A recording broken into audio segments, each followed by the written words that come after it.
EFM paper है भारतीय banking एवं वित्तीय व्यवस्था या Indian banking and financial system. इसमें हम चैप्टर पढ़ रहे हैं, चैप्टर नंबर 11, विनिमय साध्य विलेख चेक, निगोशिएबल इंस्ट्रूमेंट्स चेक, जिसमें हम पिछले 2 वीडियो में चेक के बारे में काफ़ी कुछ पढ़ चुके हैं। आज हम लास्ट में इस वीडियो में पढ़ेंगे चेकों का अनादरण या वैधानिक प्रावधान या dishonour of cheques legal provisions.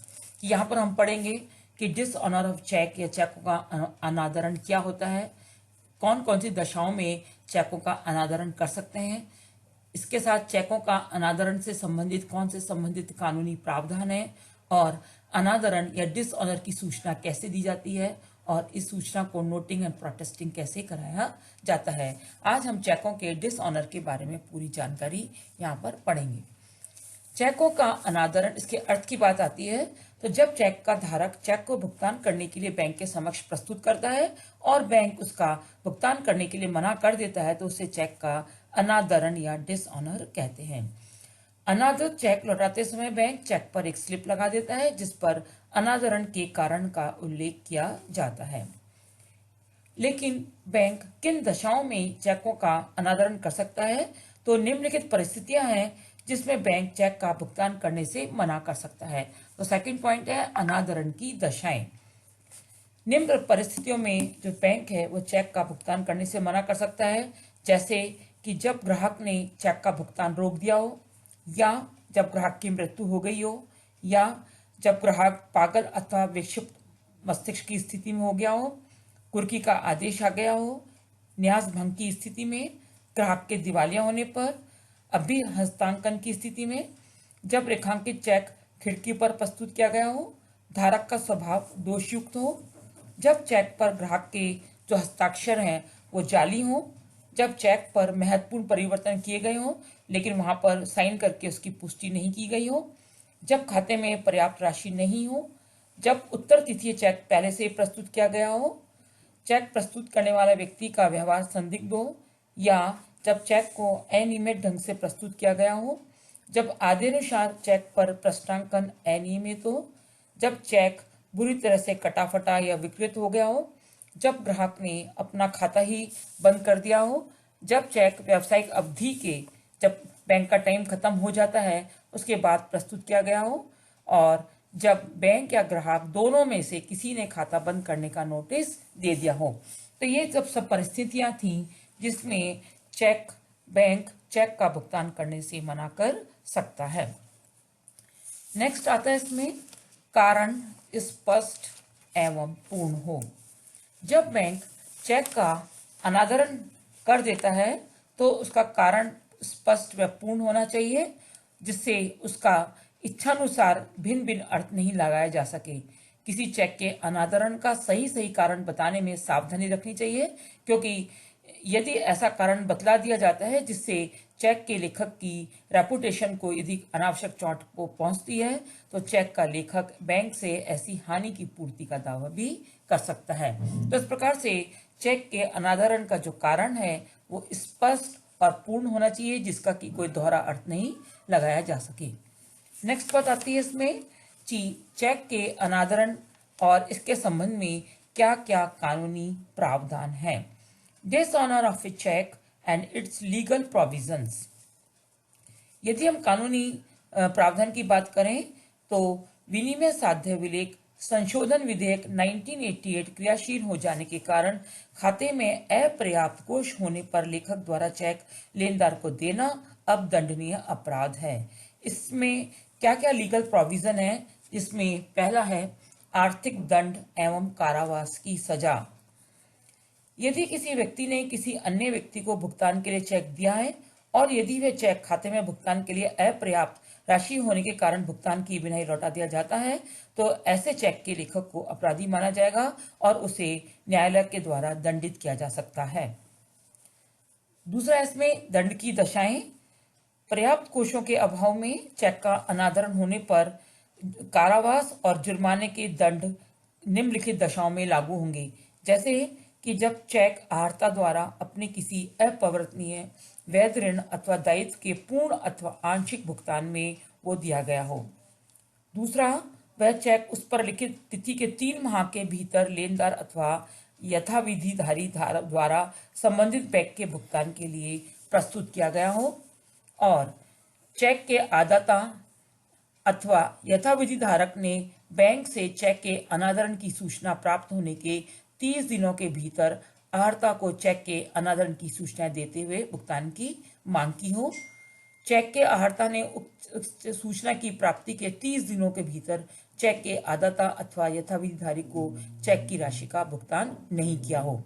ऐसे सभी अप्रतिष्ठित चेक के संबंध में अनादरण की सूचना प्राप्त होने के 1 माह के भीतर लिखित में वाद प्रस्तुत कर देना चाहिए। तो इस प्रकार से जो दंड की जो दशाएं हैं उनके बारे में हमने पढ़ा। नेक्स्ट इसमें चेक के धारक के संबंध में मान्यता। यदि कोई विपरीत बात सिद्ध हो जाए तो यह माना जाएगा कि धारक ने यह चेक किसी वैध ऋण अथवा किसी अन्य दायित्व के आंशिक अथवा पूर्ण भुगतान में प्राप्त किया था। नेक्स्ट है वाद में बचाव का आधार न मानना। यदि खाते में अपर्याप्त शेष होने के कारण चेक का डिसऑनर हुआ है तो वाद के बचाव में न्यायालय कोई ऐसा आधार अथवा कारण स्वीकार नहीं करेगा कि जब आहर्ता ने चेक दिया था तो उसके पास ये विश्वास करने का कोई कारण नहीं था कि खाते में कोष की अपर्याप्तता के कारण चेक का डिसऑनर हो जाएगा। नेक्स्ट इसमें कंपनियों के चेकों का अनादरण। यदि किसी कंपनी द्वारा दिए गए चेक का अनादरण खाते में अपर्याप्त कोष होने के कारण हो जाता है तो वह कंपनी तथा ऐसे चेक के देने के समय वहां पर जो प्रभारी व्यक्ति तथा व्यवसाय के संचालन के उत्तरदायित्व व्यक्ति इस अपराध के लिए दोषी माने जाएंगे और उनके विरुद्ध कार्रवाई की जाएगी तथा उन्हें दंडित भी किया जाएगा। और जो लास्ट बात आती है वो है अपराध से मुक्ति। यदि व्यक्ति यह सिद्ध कर दे कि यह अपराध उसकी जानकारी में नहीं हुआ था और इस अपराध को रोकने के लिए उसने उपयुक्त प्रयास किए तो ऐसा व्यक्ति इस अपराध के लिए उत्तरदायी नहीं होगा और उसे अपराध से मुक्त कर दिया जाएगा। तो हमने यहाँ पे इसमें पढ़ा है कि चेक के डिसऑनर से संबंधित क्या क्या इसमें लीगल प्रोविजंस हैं। इसके बाद बात आती है अनादरण की सूचना।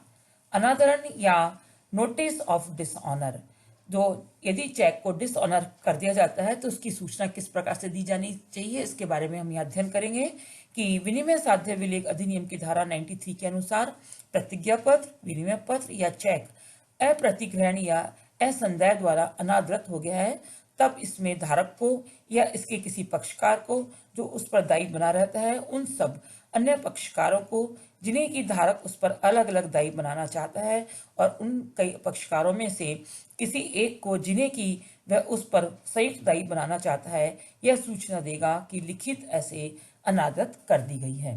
तो इस प्रकार से जो डिसऑनर की होने की चेक के डिसऑनर होने की जो सूचना है वो दी जाती है और अनादृत चेक की सूचना देना भी बैंक का एक दायित्व है। अंतिम बात आती है इसमें टिप्पण एवं प्रमाणन की या नोटिंग एंड प्रोटेस्टिंग की। सबसे पहले हम देखेंगे कि नोटिंग क्या होता है या टिप्पण क्या होता है और उसके बाद देखेंगे कि प्रोटेस्टिंग या प्रमाणन क्या होता है। यदि हम नोटिंग के बारे में पढ़ें तो जब कोई प्रतिज्ञा पत्र अथवा विनिमय बिल अस्वीकृति अथवा भुगतान न करने के कारण यदि डिसऑनर हो जाता है तो धारक इसे नोटरी पब्लिक के पास ले जाता है और यह अधिकारी इस विलेख को स्वीकर्ता के समक्ष प्रस्तुत करता है। इस पर अनादरण की पुष्टि हो जाती है। नोटरी पब्लिक इस अनादरण के तथ्य विलेख पर अथवा अन्य संलग्न पत्र पर अंकित कर देते हैं और धारा 99 के अनुसार जो नोटिंग या टिप्पण अनादरण के यथोचित समय में ही हो जाना चाहिए। टिप्पण से सबसे बड़ा जो लाभ है नोटिंग से वो, हालांकि जो नोटिंग कराना ये वैधानिक रूप से अनिवार्य नहीं है लेकिन इससे बहुत लाभ होते हैं। सबसे बड़ा लाभ यह है कि नोटिंग करा लेने से हमारे पास में लिखित प्रमाण पत्र आ जाता है। नेक्स्ट इसमें प्रोटेस्टिंग या प्रमाणन। जब कोई प्रतिज्ञा पत्र या विनिमय बिल अस्वीकृति अथवा भुगतान न होने के कारण डिसऑनर हो तो इसका धारक यथोचित समय में ऐसे अनादरण का नोटरी पब्लिक के द्वारा टिप्पण तथा प्रमाणन करा सकता है।